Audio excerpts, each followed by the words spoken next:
Look,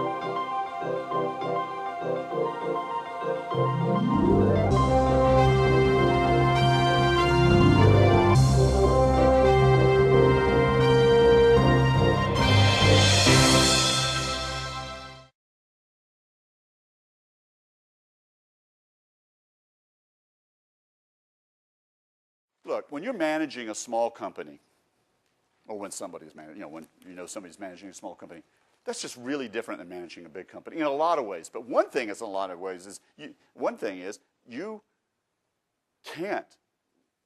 You have to be concerned about cash. If you're running a big company, yes, your performance and getting it done, all that, yes, it makes sense. But the big company's not going to run out of cash because of you.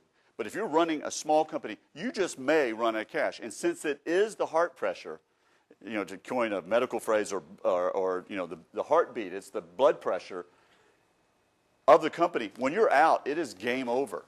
And that is just such a different feeling than working in a big company. And that's why sometimes big company executives who have tried to go and run and be part of the team in a young company have a difficult transition, not realizing that. What they spend it on, what entrepreneurs spend it on, is really telling. And I hope that I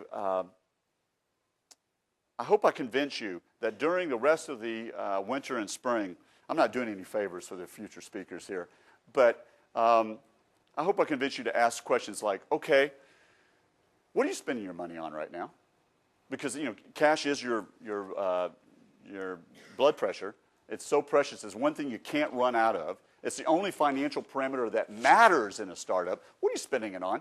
Because that'll be interesting to watch just how crisp the answer is. Oh, we're spending it on reducing the risk in our technology, or we're spending it on reducing the risk of our marketplace, or getting to know our customers. Or we are spending on the risk of the fact that we don't really have a full team right now. I mean, our team is only half-baked, meaning in terms of the kind of talent we have, and we need to change that. I think of people who did this. I mean, Palm did this really well. We've had Jeff Hawkins here, and who, along with Donna Dubinsky, really created the whole field of Palm computing by creating the first personal digital assistant. And I happened to know a little bit about all that and knew Jeff at the time and Donna because we were in that same sort of space. I had started a company after after Symantec called Slate, and we didn't do so well. And we just spent too much money.